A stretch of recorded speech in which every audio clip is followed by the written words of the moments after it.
So then the question came to me, do I believe in God? And I don't like that question. And people have complained at me a lot, and I'm sure they have their reasons because they don't like my answers, and I have two answers. They've kind of become stock, which is not a good thing. But they're the best approximate. I can't figure out why I don't like the question exactly. I had three sort of burgeoning hypotheses. One was, it's none of your damn business. That's the first one. So it's like a privacy issue. Like, it seemed to me to be a question that was too private to be answered properly.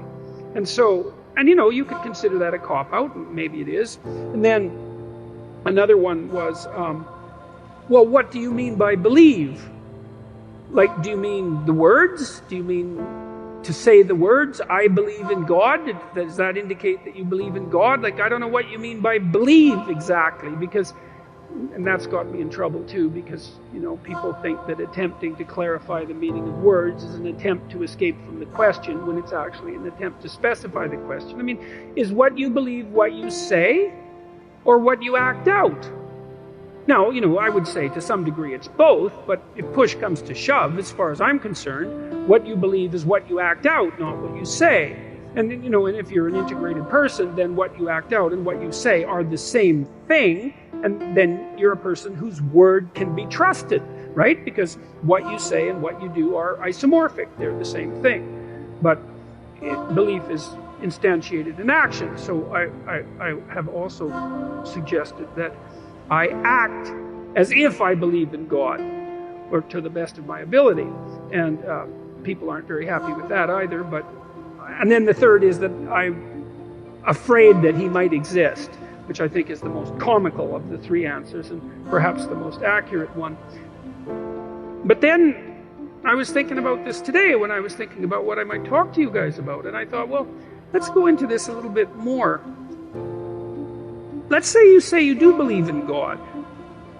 Say, I believe in God. It's like, okay, well, that's hypothetically pretty impressive, I would say. It's like you believe that there's a divine power that oversees everything, that is fundamentally ethical, that's watching everything you do, and you believe that. And so what effect does that have on your behavior if you believe it? Are you all in on your beliefs? Are you sacrificing everything to this transcendent entity that you proclaim belief in? Have you cleansed yourself of all your sin, let's say? Are you making all the sacrifices that you need to make? Like, have you taken the mote out of your eye? Or are you in the same situation, let's say, that the Catholic Church seems to be in right now? Just out of curiosity, it's a good time to bring that up, since the Pope seems to be concerned with what's been happening with the Catholic Church, given the endless pedophilic scandals, let's say, which seem rather serious in my estimation, and might have been something that was cleaned up perhaps or 1,000 years ago. And it's being taken seriously perhaps now and perhaps not, because it's not so easy to determine exactly what it would mean to take that seriously. And you might say, well, are all the people who are committing these heinous actions and then covering them up, if you ask them, well, do you believe in God? What are they going to say? Well, you'd think the answer would be yes, given that they're like priests. And yet, what's the evidence? Well, the evidence isn't exactly so clear that the mere statement, let's say, or the mere acting out of the ritual, let's say, and I'm not trying to denigrate the statement or the ritual, but I'm pointing out that that's no indication of you're right to say that you believe. Because you got to, and I think this is why it's bothered me to answer this question. It's like, well, what right do I have to say that? To make that claim? I believe in God. Well, what's the claim? Is that the claim that I'm a good person somehow? Because you'd think that if you believed in God, actually, like seriously, that you'd be a good person, like right now. Because, well, for obvious reasons, I would think. And so if that hasn't happened in some sort of miraculous sense, so that you're the best person you could possibly imagine being on an ongoing basis, and then terrified of deviating from that path in a serious manner, then I don't see why you have the right to say that you believe in God. You know, one of the things Nietzsche said about Christianity, he was a great critic of Christianity, although also a great friend in a very peculiar way, in that sometimes your best friend is the one who points out your weakest properties, let's say. He said, as far as he was concerned, there was only one Christian, and he died on the cross. And that's a, you know, perhaps an extreme statement, but one worth giving some consideration to. It's like, well, then you look at what are you called upon? Let's say if you're going to proclaim yourself as a believer, you know. And I thought about this a lot as I've gone through the Old Testament. I did a bunch of lectures last year. And so what are you called upon? Well, you're called upon initially to act out the spark of divinity that's within you by confronting potential with the logos that's within you, which means to take the opportunities that are in front of you, the potential future, and to transform it into the present in the best possible way, using truth and courage and careful articulation as your guide. So that's the first thing you're called on to do. That's a major deal there. That's a tough one.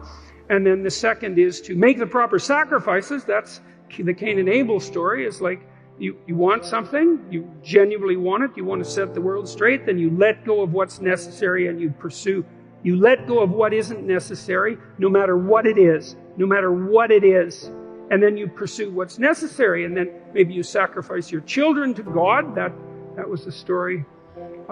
That's one of the next stories that comes up, of course. And you think, well, that's pretty damn barbaric. And the way the story's laid out, of course it is. But that isn't exactly what it means. It means that what you try to do when you raise children is that you try to do everything you can to impress upon them by imitation and by instruction and by love and by encouragement that they are crucial beings in the world whose ethical decisions play an important role in shaping the structure of reality itself, and that they have the moral responsibility to do that. And you get your ark in order, that's your family, let's say, so that when the storms come, you can stay above water for the 40 days of flooding, and you're capable of leading your people through the desert when the desert makes itself manifest, and you can escape from tyranny properly because you're wise enough to see it, and you take the full burden of being on yourself, all the suffering that's part and parcel of that. You accept that voluntarily,